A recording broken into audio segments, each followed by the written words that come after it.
Good morning, good afternoon, good evening, all my fellow coin roll hunters. Thank you for coming by. My name is CJ. We are here in the Great White North, up here in Canada. Thank you so much for stopping by.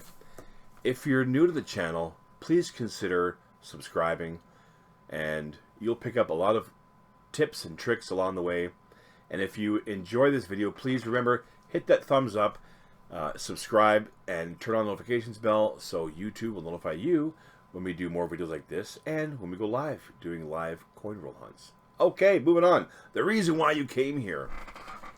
Tips and tricks for coin roll hunting for new people that are going into the hobby, or even some people that have just started but they're tripping over a few things. These tips will help you along the way. They help me, and hopefully they'll help you too. So, common mistakes and things to avoid getting into this hobby, starting right now. Tip number 1.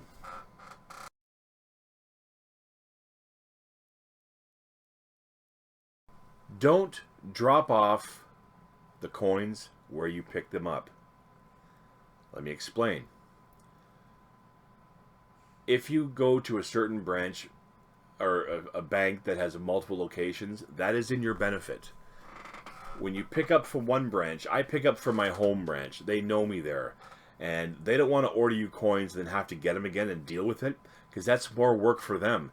They don't want to have to deal with filling out paperwork, sending it off to the Treasury, or in Canada here it's the Bank of Canada. It's more work for them. Why would they bother getting coins for you if that's what you keep doing? So if you get a box of coins like me, spread them out to a few different branches so they don't get ticked off at you when you do it as many times as you do.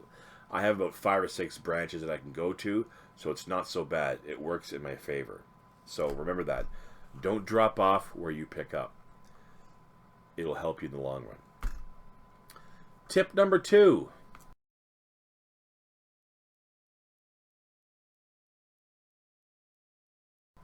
Don't go to the same bank to drop off a lot. Again, if you go to the one bank this week, skip it and go to another bank that same week. Go to the one bank every other week. That way you're not dumping a whole bunch of coins and they can get rid of them. It will help you in the long run. Like if you're dropping off a whole box, some people are happy to take them, because then they don't. If they need coins, then they're happy to take them. Most branches, they're not happy getting boxes of coins because they have to get rid of them, sit on them, or fill out paperwork to send it off to their main branch, the Bank of Canada or the Treasury if you're down in the States. And why would they do that and help you if you're giving them more work to do? So remember that. Don't go to the same branch too often. Moving on. Tip number 3.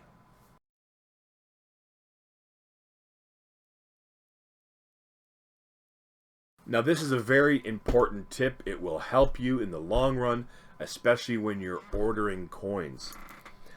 What I've done in the past is I've picked up a box of donuts and dropped it off. It's going to cost you a few bucks, but it'll help you in the long run. And I'll tell you why. So for me, I like getting silver specialty coins, like the old 50-cent pieces, the old dollar coins, or bills. In Canada, they've just demonetized the $1 bill and the $2 bill. So people are bringing them in, and they'll give you the money for it. But when you buy these coins, these dollar coins, the older ones, not the loonies, the older dollar coins, the big ones, like, I don't have it in front of me, I thought I did, but that's okay. Or the 50-cent pieces, they sell them to you at face value. Now that could be a silver coin, and right there you make money, and that's what it's all about. So be nice to your bank. Drop off a box of donuts, or Timbits here in Canada, in the States, donut holes. They'll love you for it, and they'll start working for you, because every time they have these coins come in, they'll put them aside for you. And when you go there, when you keep going there once a week or twice a week, hey CJ, we got some more coins for you. Oh, perfect, thank you. Now they're not going to all be silver, but you know, I like it for the history part of it. And every now and again, once in a while, you will get that silver coin. So it's good to have them on your side and have them working for you. Okay. Tip number 4.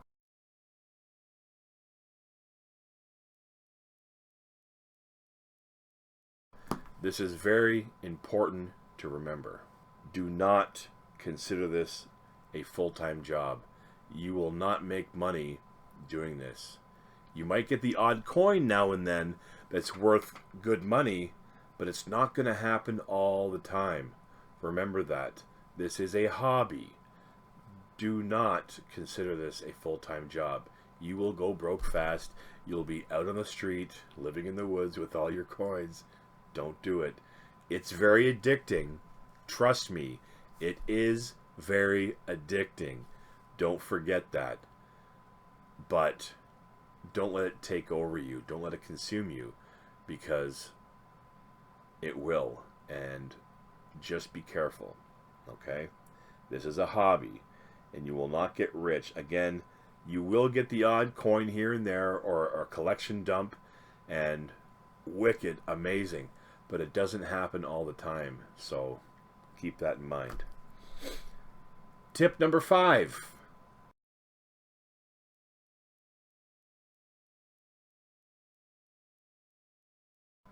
When you're ordering coins, remember, you don't want to give them more work to do. So for us in Canada, the nickels, they come in bunches of $20. The dimes in bunches of $50, a bunch of rolls, and the quarters in a bunch of 100. So 10 rolls of quarters, $100.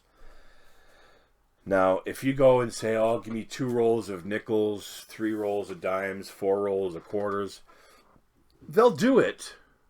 But think about at the end of the night when they have to do their inventory, what they have. If they go back and say, "I know those are all full bunches, 1, 2, 3, 4, 5, 6, 7 dimes, boom." But if they have to stop and, oh, there's a few missing, 1, 2, 3, 4, okay, 1, 2, 3, 4, 5, 6, that's more work for them. You don't want to cause them to have more work, because they won't work for you. And that's what you want them to do, is every time you walk in, "Hey, we got some coins came in, and I put them aside for you." And that's what you want. That's the end goal. As soon as you walk in, boom, they know why you're there, and let them work for you. Tip number 6.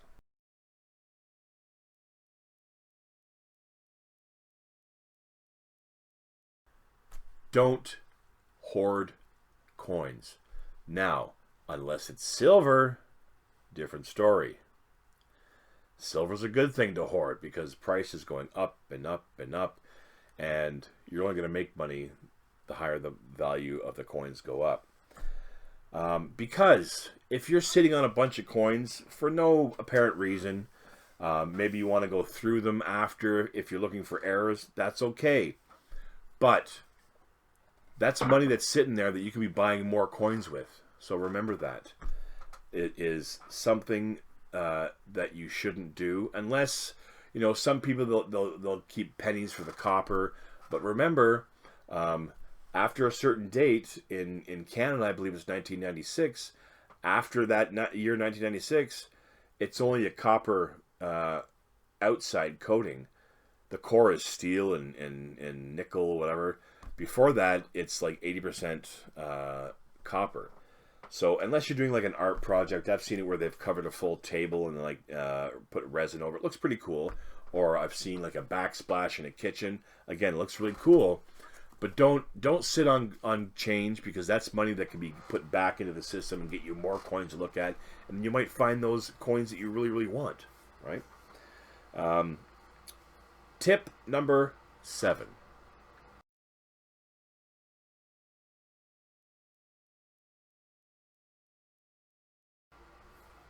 have an objective. When you're getting into this hobby, why are you getting into this hobby? For me, I like collecting the colored coins. And speaking of colored coins, this is the very first colored coin in the world. Not this one specific, but this type of coin. Canada was the first one to start with colored coins. So you can thank us for that. Thank you very much. You're very welcome. But I like collecting the colored coins. Obviously silver. And speaking of silver, that's all my nickels and dimes from coin roll hunting. I'm hoarding this stuff because the price is just going up and up. For example, here in Canada, 1 dime, 10 cents is worth, silver dime is worth $2.08. So that's almost $2 silver value on top of face value. So yes, I do like to collect a lot of, or hunt a lot of dimes. I do find more silver in dimes than I do quarters. For me, I don't know how it might be for you guys. In the States, there's a lot more coins that are still in circulation that have silver, like 50-cent pieces and dollar coins. So you guys have a bit more of an advantage than we do here in Canada. So remember, have an objective when you're getting into it.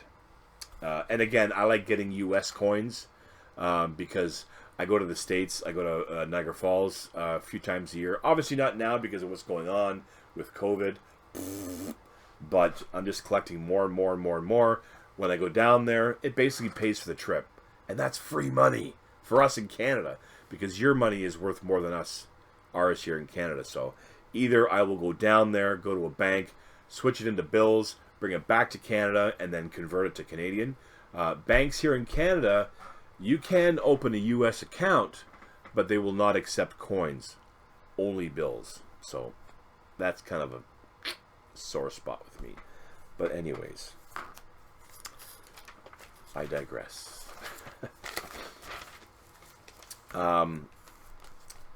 This next tip, very important.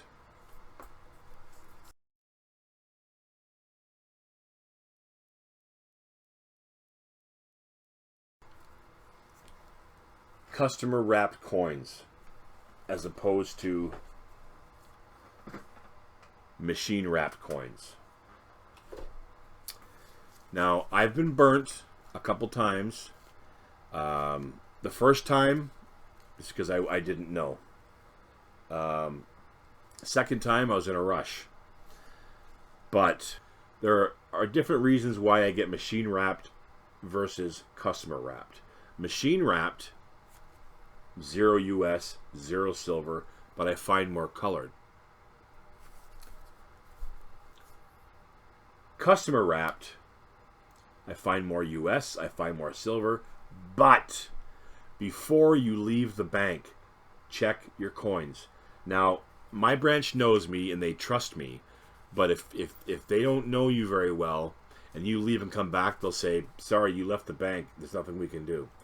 Check your coins. And I rigged this one especially to show you. You're not going to be able to see it, but when I get my quarters, if they're customer wrapped, I'll open 1 or 2 fully, but the rest of them, I'll drag my finger up, and right there, this has happened to me a few times.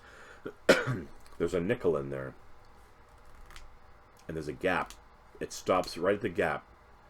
Now, 1 roll, who cares? Well, it's 20 cents, but just imagine if every single roll, if someone dropped off coins and every single roll had 1 or 2 nickels instead of quarters, it adds up. And that's money out of your pocket.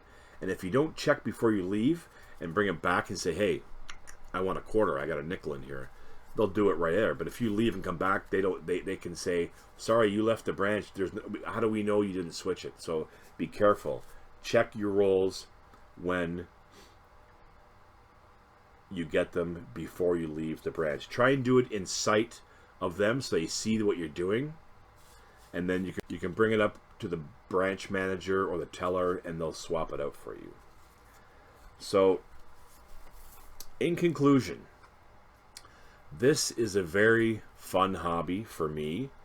If you enjoy coin roll hunting, it's a very good hobby to get into. But remember, just have fun. It's a fun hobby to get into, but there's a few things that you have to remember getting into this hobby. And I hope that these tips and tricks that I've provided for you help you. If you've learned anything, if one thing you take from this, if you've learned something new, I would appreciate it if you would hit that thumbs up. And if you're new to the channel, subscribe, turn on the notifications bell, so YouTube will notify you when I upload more videos like this, or when I go live and do live coin roll hunts. I also do giveaways, so you gotta get notified. And just have fun. That's it. It's a great hobby, and just have fun. Thank you very much, guys, for stopping by. I greatly appreciate it. My name is CJ from the Great White North. If you like this video, please comment down below. If you'd like me to have more videos like this, also comment down below. Let me know what you'd like to see, and I'll do it for you. Stay safe, guys, and happy hunting.